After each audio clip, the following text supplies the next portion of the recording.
Коньяк Азнаві. Сила лева в тобі. Росію тим часом продовжує топити. І топити без перебільшення страшно. В Тюменской области уровень воды в реке Ишим за сутки поднялся почти на 1,5 метра. Скаржаться росіяни і загалом досяг уже рівня у 10,5 метрів. Я про всяк випадок нагадаю, що на тамтешніх, тепер уже тюменських дамбах не підривали мішки з тротилом. Їх не бомбили ракетами «Кінжал» чи іншими ракетами. Просто так сталося. Подивіться на ці кадри. Затоплені житлові будинки, затоплені підприємства, стоять затоплені і знерухомлені цілі міста і села.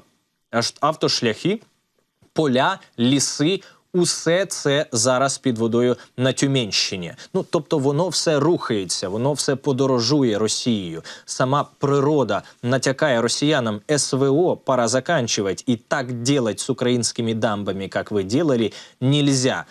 Це сила набагато більша навіть, ніж наші західні партнери, ніж Сполучені Штати, ніж Європейський Союз, ніж НАТО. Це і є та сама сила, яка, судячи з усього, стає на той бік, який, власне, захищає природу, який захищає планету Земля, який захищає все людство, на бік України. Ну от, зараз ми з вами також побачимо, що так само, як в Новій Каховці, але там, де на відміну, знову, не підривали дамбу, на вулицях ганяє дичина. От пам'ятаєте, плавали лебеді на вулицях в Нової Каховки? Так от, тепер там от в цій Тюмені вулицями бігають і дорогами. Бігають олені, бігають різні інші тварини, а от росіяни там не бігають. Вони там плавають в найкращому випадку, а в найгіршому випадку не плавають. Ну, власне, подивіться, що там відбувається на той такій Тюменщині.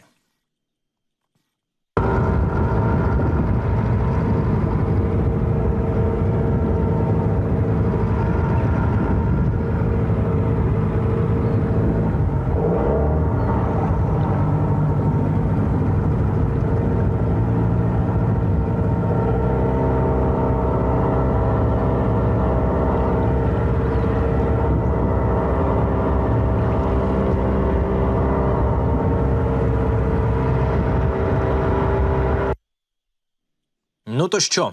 Можливо, цей натяк буде зрозумілим для росіян? Можливо, після цього потрібно закінчувати СВО? Чи треба, щоб було знищено всіх росіян на території України? Чи на території Росії, власне? Літають, продовжують літати, продовжують знищувати військові об'єкти, українські дрони, атаки на 50 і більше дронів, на 8 областей. Це вже норма не тільки, на жаль, для України, яку росіяни обстрілюють іранськими дронами і своїми ракетами, але і для самої Росії, яка напала на нас і ніяк не забереться. Тому природа тепер натякає росіянам: уходите. Уходите, тому що буде біда. Подивимось. Можливо, найближчі місяці це буде якийсь такий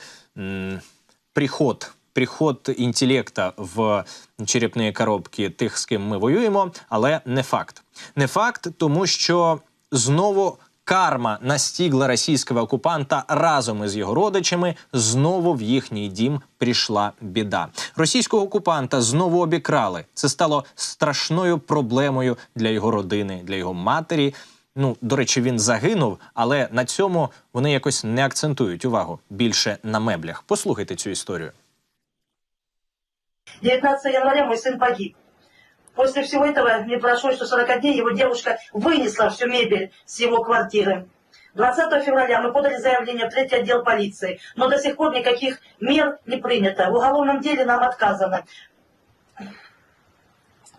В ознакомлении нам отказали. Мы не знаем дела. На допросы нас никто не вызывал. И это уже тянется 3 месяца. Мы ничего не можем добиться. У нас есть чеки все, накладные на покупку мебели. Но мер никаких до сих пор никто не принял. Тобто, ще раз, проблема в тому, що квартиру обчистила оця от бивша дівчинка російського окупанта. Тут можна, звісно, багато говорити і про сутність цієї дівушки, і про сутність цієї матері, і, звісно ж, найголовніше про сутність цього окупанта.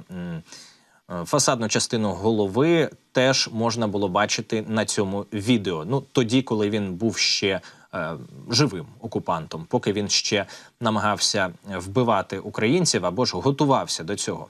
Так от, знаєте, ця вся історія, вона ж не єдина. Це перетворюється на таку якусь жахливу, але постійну рубрику. Дуже не хотілося б, щоб, в принципі, був привід розповідати щось там про російських окупантів. Хочеться просто раз і назавжди забути про них, про їхніх військових, про їхніх цивільних. От хай би десь там собі були, варилися між собою і займалися чим хочуть, власне, чим хочуть. Ну, або ж, якщо не заберуться самі, то тим займалися, чим їм буде наказано займатись. Тому що, в принципі, це очевидно. Якщо зараз Путін не забереться, якщо в найближчі роки він не забереться з України, він атакує інші держави, чи то Азії, чи то Європи, чи то навіть країни-члени НАТО. І тоді на Заході нарешті прокинуться і почнуть знищувати саме Путіна і його режим. І саме це буде вже вкладатися в поняття перемоги. Допоки Путін на них не напав, вони поки ще не дуже відстрілюють, що відбувається. Але так, кінечною ціллю, вочевидь, доведеться зробити саме ліквідацію путінського режиму, а можливо, і в принципі так воно і має бути, всієї терористичної російської так званої федерації.